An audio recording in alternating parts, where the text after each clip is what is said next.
इस दुनिया में रिश्ते का बड़ा इंपॉर्टेंस है, बहुत महत्व है, बहुत महत्व है। लेकिन अभी का जो दौर गुजर रहा है, अभी जिस दौर से लोग गुजर रहे हैं, उस दौर में रिश्ते की कोई अहमियत नहीं है। कब रिश्ते तार तार हो जाए, कब रिश्ते शर्मसार हो जाए, लोग इसके बारे में कुछ सोचते ही नहीं। आज की जो मैं कहानी आपको सुनाने जा रहा हूं, आज की कहानी में ऐसा दर्दनाक खूनी खेल होता है, ऐसा दर्दनाक खूनी खेल होता है। पहले शारीरिक संबंध होता है, यानी कि एक 20-22 साल का लड़का अपनी ही सगी चाची के साथ रिश्ते में रहते हैं बहुत लंबे समय तक। उसके बाद इस तरह से दर्दनाक उसकी हत्या होती है, इस तरह से दर्दनाक उनकी हत्या होती है।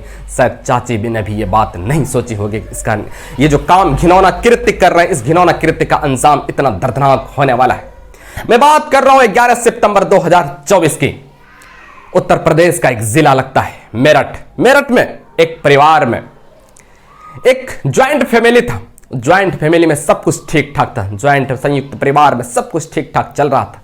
लेकिन उस बीच एक महिला अपने ही पति के बड़े भाई के बेटे यानी कि चाची और भतीजे का रिश्ता था, उससे अफेयर हो जाता है, दोस्ती हो जाती, प्यार में बदल जाता है। और प्यार इस कदर परवान चढ़ता है कि उसके साथ शारीरिक संबंध बनने लगते हैं, उसके साथ शारीरिक संबंध बनने लगते हैं। अब ये लंबे समय तक ये शारीरिक संबंध चलते हैं, शारीरिक संबंध अब ये लंबे समय तक चलते हैं।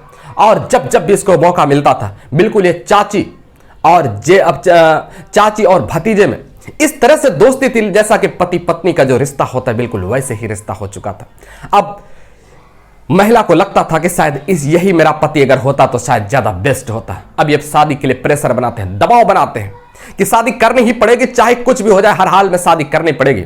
और जेठ को, ये भतीजे को, ये बात बड़ा बुरा लगता था कि शायद इससे शादी नहीं करेंगे, हम तो किसी और लड़की से शादी करेंगे। उसके बाद फिर जब तंग आ जाते हैं, भतीजा जब तंग आ जाता है तो एक दिन रात को गन्ने के खेत में जाते हैं और अपने चाची को फोन करते हैं, फोन करते हैं और कहते हैं कि आप आइए ना चाची, आपके साथ शारीरिक संबंध बनाने का बड़ा मन करता है। चाची भी आ जाती है और जब गन्ने के खेत में जाते हैं उसके साथ शारीरिक संबंध बनाते हैं, और उसके साथ फिर किसी बात को लेकर के कहासुनी होती है। कहासुनी जब होती है तो उसके दर्दनाक मौत के घाट उतार देते हैं, चाकू से टुकड़े टुकड़े कर डालते हैं, कई टुकड़े में शरीर को कर डालते हैं। उसके बाद फिर वहां से फरार हो जाते हैं।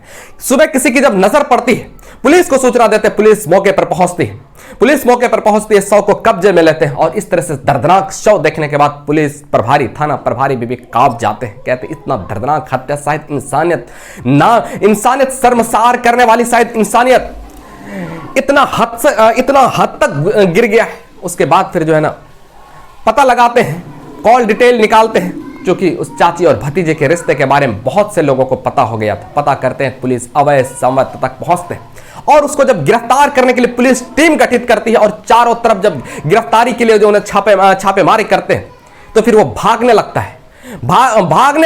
भागने के क्रम में पुलिस पर गोलियां चलाने लगते हैं। उसके बाद पुलिस जवाबी फायरिंग जब करते हैं तो उसके पैर में गोली चल जाती है। गोली जब लग जाती है उसके पैर में तो गिर जाते हैं। पुलिस उसको पकड़ते हैं, गिरफ्तार करते हैं, उसको हॉस्पिटल में एडमिट करते हैं, हॉस्पिटल में भर्ती करते हैं।